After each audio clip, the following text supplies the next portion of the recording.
Ça aussi, c'est le charme de l'école. C'est une communauté, hein, l'école. Oui. C'est toute une communauté. C'est vrai. Et tout le monde est passé par là. Même ceux qui ne sont pas passés par là directement sont passés par là indirectement. Mais on va faire les choses en direct, live and direct. Parce que c'est difficile, la situation. Avant, il faut reprendre le mentor de Jack Bauer. Hein?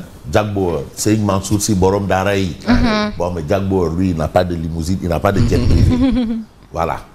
Il disait, Mag, bouy sonou, soit mon feber, bah mon banque. C'est les deux choses. Peut-être il faut voir le problème à ce niveau. Mais au niveau du monde paysan, c'est carabiné. C'est carabiné. Parce qu'aujourd'hui, vous avez une volonté des tenants actuels du pouvoir de ramener ce qui a été combattu dans le passé. Il s'agit des tarars. Tarare. Waouh! Ils vont ramener les tarars. Et c'est ce que explique Bassirouba de Ar Souniou Momel. Le nom est clair. Ar Souniou Momel. Waouh! Ouais, lui, tarar, ça, non? Le régime impose le tarar, une ancienne méthode qui plonge les paysans dans la misère. Encore, parce que ça a été combattu auparavant. Ça a plombé le monde paysan. Jusqu'à ce qu'ils fassent du salatu ala nabi, irlas, qu'ils fassent le djihad, qu'ils disent le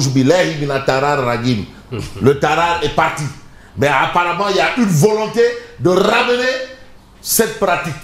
Alors, Bassirouba de Ar Souniou Momel de considérer que ce n'est pas une bonne idée car les paysans peinent à avoir 500 kg d'arachide par hectare. Le gars, il quitte des kilomètres et des kilomètres à dos de charrette avec ses 2 sacs d'arachide pour venir.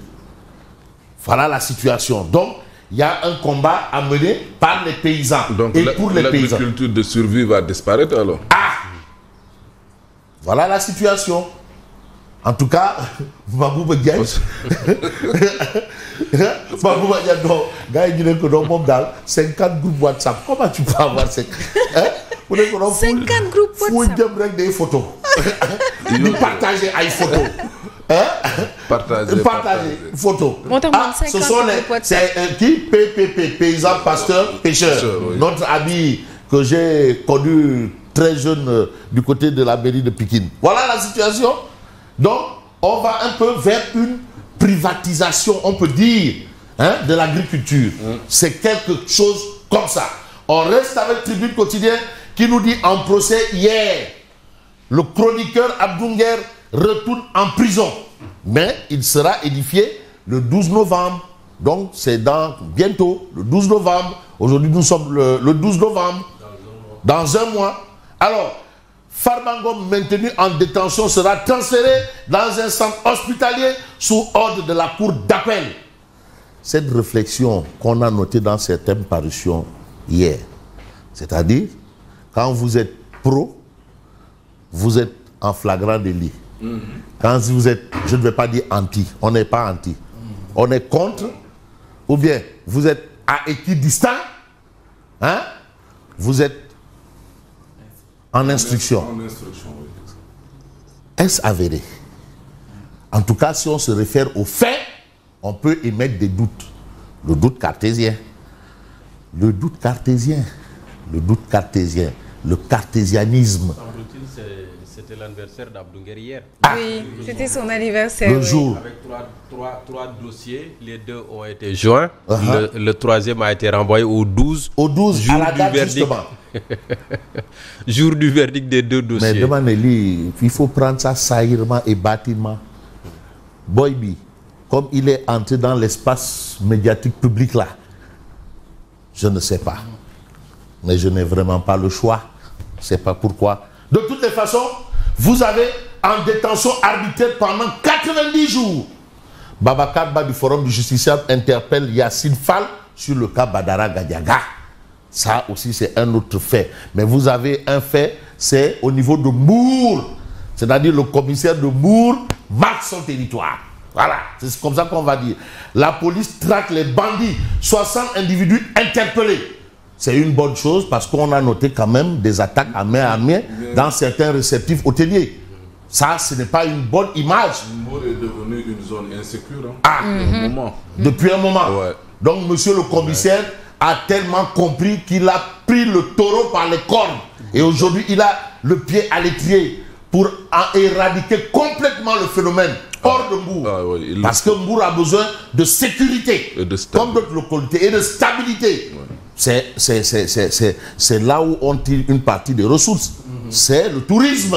Donc il faut une sécurité accrue. Et apparemment, monsieur et Dieu envoya monsieur le nouveau commissaire de Mbour qui est en train de faire le nettoyage. Il est en train de curer, je veux dire, curage. Il veut marquer son territoire. Mais non, il va le faire. Parce que les Sambaboui là, il faut les faire peur. Et ils n'ont... Yo. En tout cas, c'est des bandes bien organisées. Hein? Ouais, c'est des bandes bien organisées. C'est des bandits de grands chemins. Mais de grands chemins. De très grands chemins même. Des bandits. Vrais bandits, vrais. Parce que quand même, avoir détenu une arme blanche sans autorisation et aller attaquer un réceptif hôtelier, ah non. C'est des criminels. Ah non. Des repris de justice. Des repris, non. Ah non. Tout ce qui est... Il faut... Ouais. Alors, Walf Quotidien parle d'attaque de responsables du parti au pouvoir. C'est aussi une autre actualité. Mais Macky, punching ball de Pastef. Punching ball de Pastef. Et aujourd'hui, pour Pastef, objectif Macky Sall. Touille. Ça, c'est ce que relève Walf Quotidien. Mais le quotidien évoque aussi cette actualité. Wow. En réalité, qu'est-ce qui se passe? L'ancien président sous le feu des projecteurs, séquence de démaquillage. De démaquillage. Donc on a une séquence de démaquillage. Donc tout ce qui a été dit comme Macky sorcier. Macky sorcier. Mais qu'est-ce qu'on peut retenir? Parce que la rédaction du quotidien considère que c'est une visibilité, celle de Macky Sall. Mon fou vous fait les gars, wow. Macky Sall Harry. Là où il va, Macky Sall Harry. Harry. Faut vous dire au faille. Et une visibilité qui gêne ses successeurs. Parce que aussi, voilà. Ça d'ailleurs être le contraire. Ah, c'est tout à l'honneur du Sénégal. Ouais. Bon, mais tu sais, tonton Abibsi, pour reprendre un peu Aïda Sam, tonton Abibsi, bon, lui, il a fait sa sortie pour dire, mais c'est quoi ça? Hein, Macky? Qu'est-ce qui se passe là? Qu'est-ce que tu cherches partout là?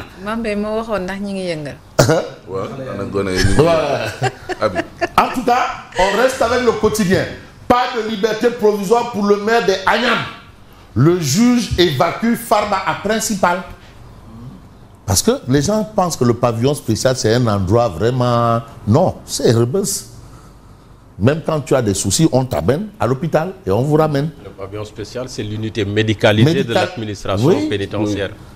Et là, c'est toujours une prison. En tout cas, moi je ne suis jamais allé là-bas. je crois savoir. Vous voyez, aujourd'hui le juge évacue Farba à Principal. Le lieutenant d'Embassar, c'est lui qui gère le pavillon spécial. Ah, machallah. Sar. Pour diffusion de fausses nouvelles, Abdounguer risque 1 an de prison. Diffusion de fausses nouvelles. C'est délit d'opinion là. Ah, risque. Ce que réclame le parquet. Ce que réclame le parquet. Risque, c'est pour ça qu'il y a le mot risque. Il a fait combien de mois maintenant? 6 mois. Ah, en tout cas, il est là-bas. Mais on va parler justement de l'observateur l'homme qui nous dit affaire Farbangom. Mais l'ordonnance qui rallume la mèche judiciaire. Parce qu'aujourd'hui, cette décision-là, de l'amener au niveau de l'hôpital principal, mais les avocats disent niet.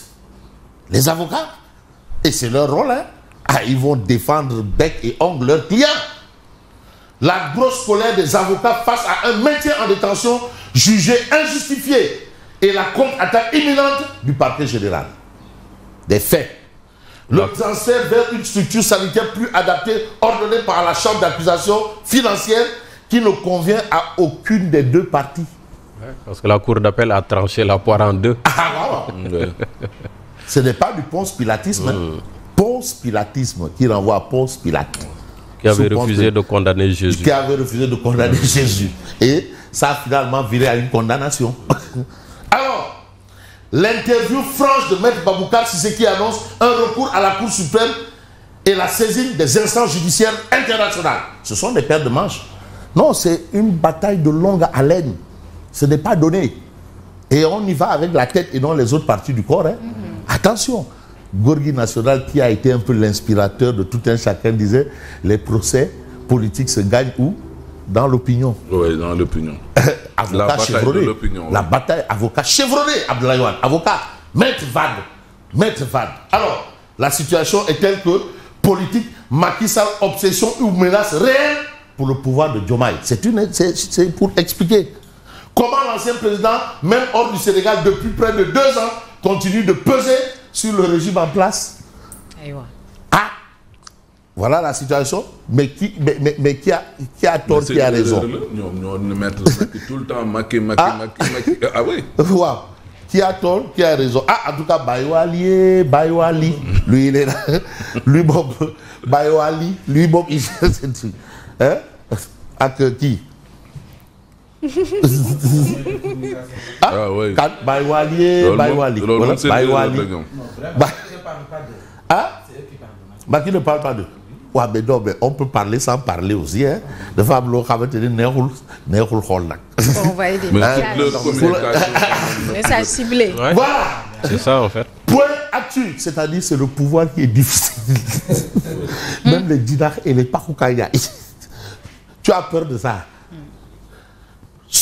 Série de sorties de l'ex-président, ça c'est le point actu. Jusqu'où Macky Sall va pousser mais son offensive. Parce que aussi Macky est dans une dynamique. Attention, qui est fou? Qui est fou? Il occupe la scène politique depuis 3 semaines. Ça, c'est Macky Sall. Après la contre-offensive médiatique et diplomatique, va-t-il poser des actes politiques? Ah, il faut s'attendre à tout, hein? Parce que Macky a toujours un parti politique au Sénégal, qui est l'APR. Il est chef de parti. Il est chef de parti? Voyez. Ouais, là. Bayouali, quand il a parlé d'opposants milliardaires, on a vu. Quand il a parlé d'OFNAC, on a vu. Et depuis un moment, il parle, Bayouali, il nous parle de l'APR, dissolution de l'APR. Depuis un moment, il ne dit que ça. Il répète. Hein?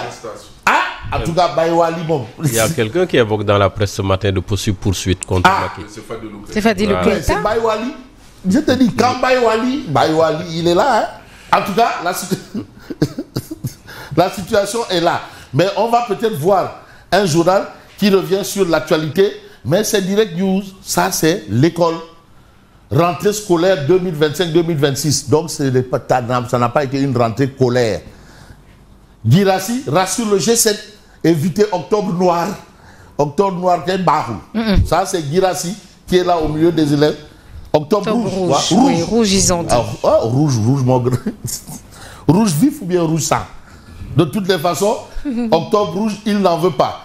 Mais si on voit un peu l'évidence, on a année scolaire 2025-2026, une rentrée réussie. Pourquoi? 86% de présence au primaire et 84% dans les collèges et lycées. Ça, c'est bien entendu l'évidence. Va-t-on vers un cold case, disparition de Mamadou Moustapha Ba? Il y a un an. L'autopsie du procureur de Dakar, ce que pense Paris. Il y a un fait. Sa femme, ses parents de Nioro et ses amis profondément touchés attendent des réponses et expriment leur exaspération face au silence entourant cette disparition. Voilà. Mon grand frère Bassirou Kébé a fait un post au moment où il ne pouvait plus joindre Moustapha Ba, alors qu'ils étaient tout le temps en contact.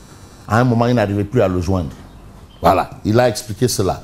Ceci étant dit, on a clôture de la 2e édition du Forum Invest du Sénégal, pluie de milliards. Ça ne veut pas dire que l'argent est disponible, c'est frais, c'est là. Hein? C'est pas ça. C'est pas ça. Mais quand on voit aussi, on peut s'intéresser au peuple quotidien. Mouvement Sonko dégage. Une pétition pour exiger la démission du PM. Voilà encore une autre actualité.